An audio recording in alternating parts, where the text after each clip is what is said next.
everyone, welcome back. Ooh. Garbage. They threw away something good the other week and I couldn't get it because they put it too far up the driveway. Well, welcome back. It is, I guess, a trash picking day. This is that town that, well, we've been here twice now in the past couple months.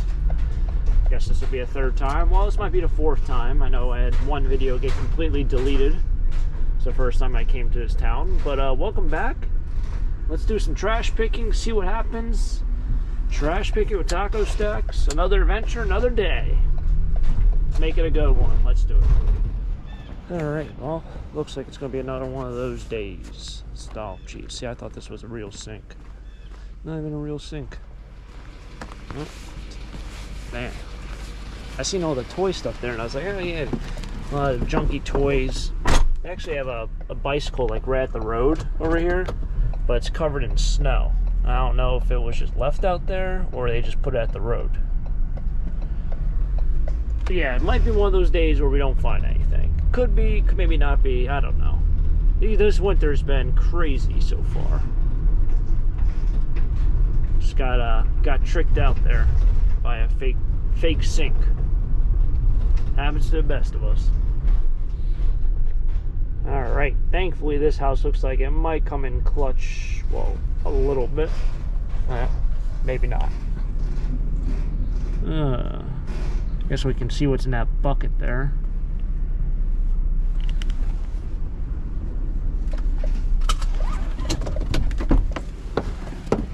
I don't think any cars are coming right now.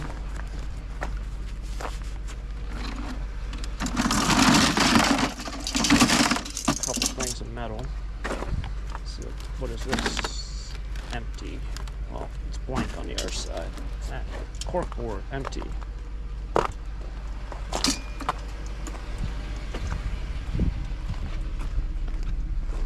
We got something. It's pretty sad. We drove all the way out here and this is all we got. Actually, I don't really know if that's all we're gonna find.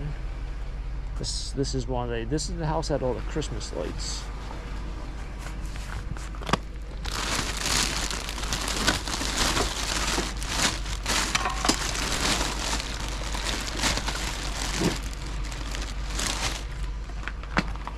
There's garbage in there.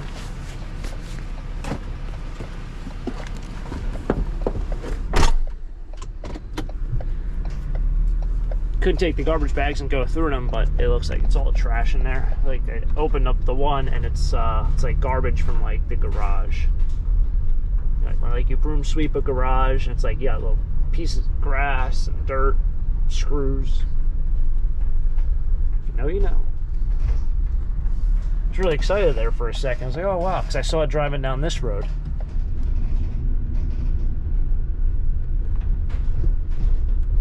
I think the trash things were short-lived this morning.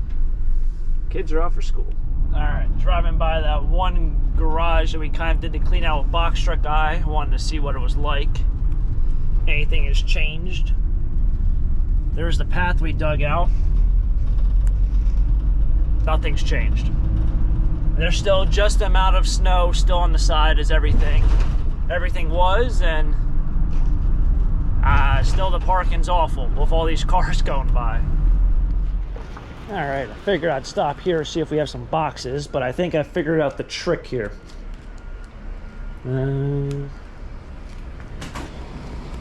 trick here is you can't show up in the morning, because in the morning they empty all these bins. I think it's the last bin. Yeah, they empty all the bins in the morning.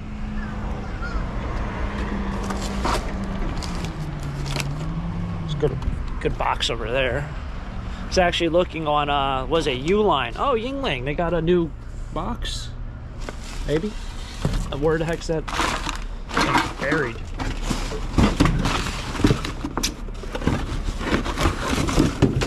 That's a good box. I like that box. Good cardboard box.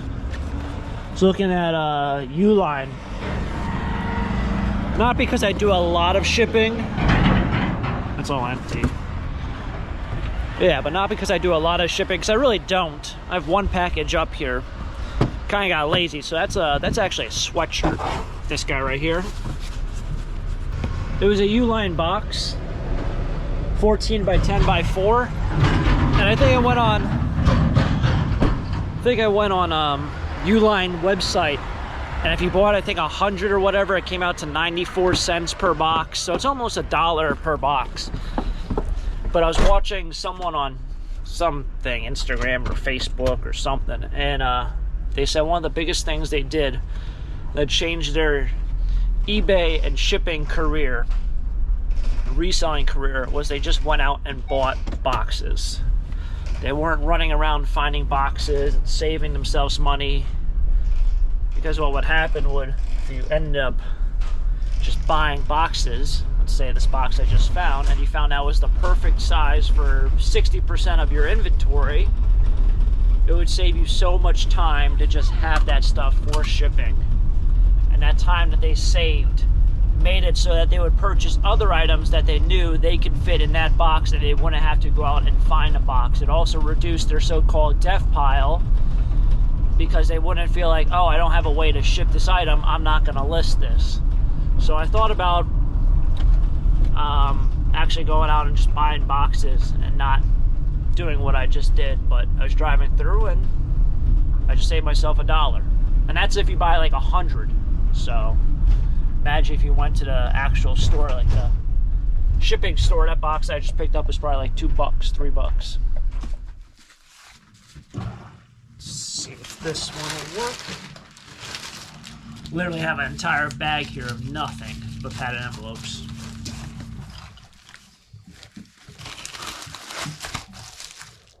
Should work just like that. So this is an eBay order. Just sold that literally 15 minutes ago. Another item out of that large storage unit that had the gun safe in it. The Snap-on truck. I wanted to say that was my best unit ever, but off the top of my head, I feel like it was a really good unit. That also took a ton of time to do. Totally forgot if you guys might even remember that video or that whole series. I don't know if I made 2 videos or just one. I think I made 2 videos, but actually I think it might have been 3. The first day I just went there, it was probably just a daily video. I literally loaded up with nothing but scrap metal. So I loaded up almost a whole van load of chairs and lounge chairs and a grill. That sucked in its way because that was weird. It was a facility where the office hours, I think, were like 10 to 2. So not 9 to 5 or 8 to 5. It was 10 a.m. to 2 p.m. And the auction added minutes if you bid late. So someone kept bidding at the last time, adding another 3 minutes, adding another 3 minutes. And it ended at like a 1:15, 1:10, and it was over an hour away. But they stayed late just so I can get there and do the paperwork and start cleaning out that unit. So hopefully they learn for next time, not have the auction end at 12 o'clock or 12:30. Or stay open another hour. Funny enough, I just went to the post office, but I'll take this out tomorrow morning. You guys like my setup here? Check out this. That's very safe, right? That's the battery pack system. This thing has been through a lot. 2 pounds. Let's even see what the price is. So first class priority. Let's see what it would say if I click that. Oh, zone? I have no idea. Let's just do 1. $4.20 first class mail. Or maybe that's priority mail. No, it is priority. Priority mail was at one time $4.20 for something that weighed 1 pound 11 ounces. Those times have definitely changed. For those who might not know, this machine is pretty old. I actually had this in high school. It broke, and I bought the same exact model because I liked it so much. So this thing is high school over 20 years now. I think it's closing into 15 years, 16 years. So yeah, over 15 years old. That's how outdated the numbers are on that. So we've definitely gone up in price, because right now priority mail to send this probably would be around $11. We do have ground advantage. So I would say if it was zone 1, I don't know what zone 1 is, if it's local or whatever, it'd probably be like $7. So yeah, but I think first class mail back in the day, it had to go up to 13 ounces if I'm not wrong. But this would go as 2 pounds. I also went through all these bottles, and I found two, hands look kind of weird, 2 bottles that are going on eBay. All these other ones are up there for like $6.50. So these will just probably be either donated or recycled. They're from, I think, the 50s. That's my guess. There was one old bottle from like 1920 out of the whole lot.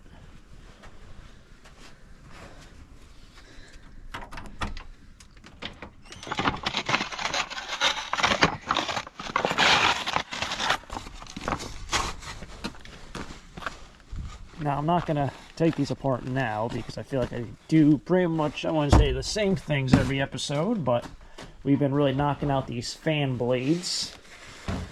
Put that up there. Not the same one from the other. Look how much wire there is on this. This came off that Christmas tree.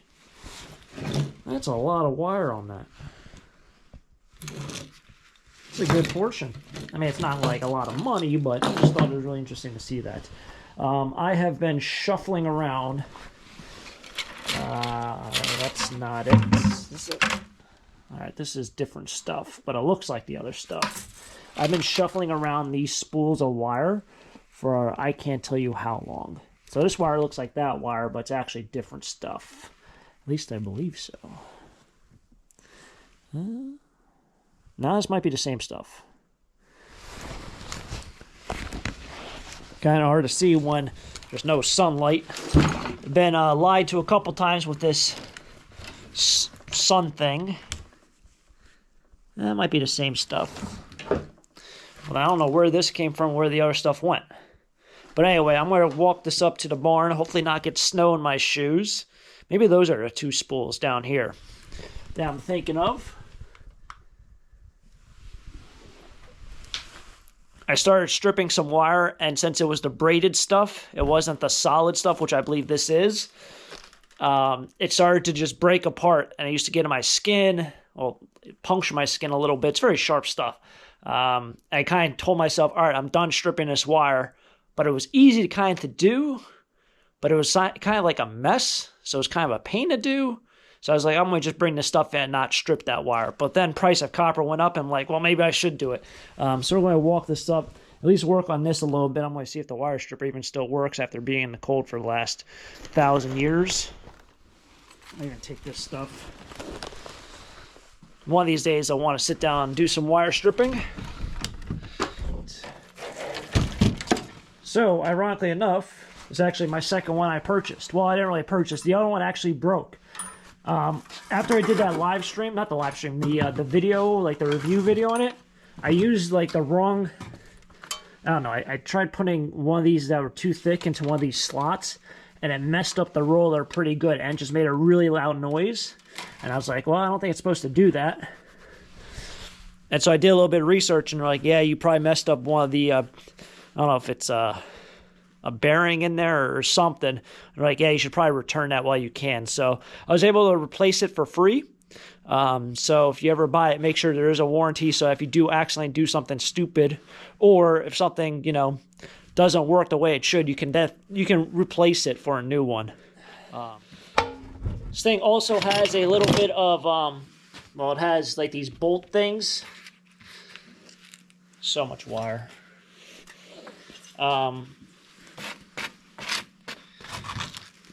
Yeah, this wire right here, if you can see that, it's very, very thin. This actually goes, I think, as number 1 or number 2. I always just put everything into number 2 because I never come across so much number 1 wire. But it can't be this thin and go as bare bright, even though it's bare bright color. Let's not mess this up. But yeah, I was making a super loud noise. Like, super loud.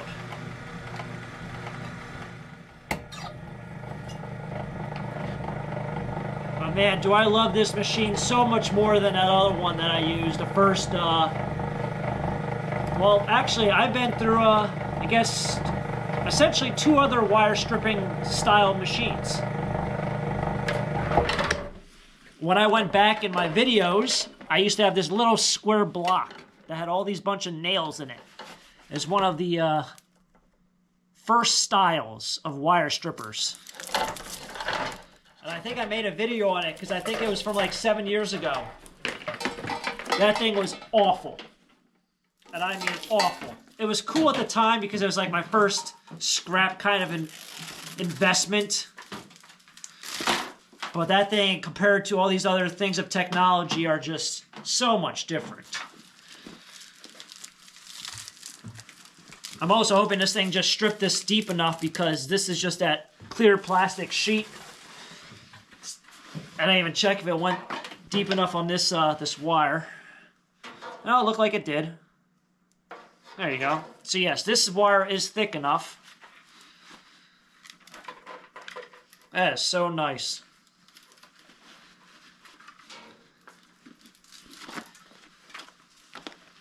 That really is. Now this would go as bare bright copper. The wire kind of rolled up on me, so where it was cut, it constantly wants to go to the other side of where I'm pulling it.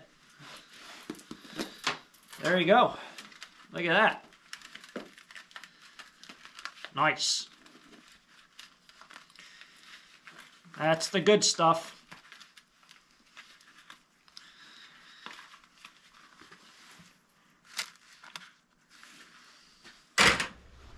Alright, more wire to add to there. I actually found a quick little tip here. So it's on that whole spool system, which is great. I can run it. Yeah, obviously you don't want to go too far because it becomes too much of a headache.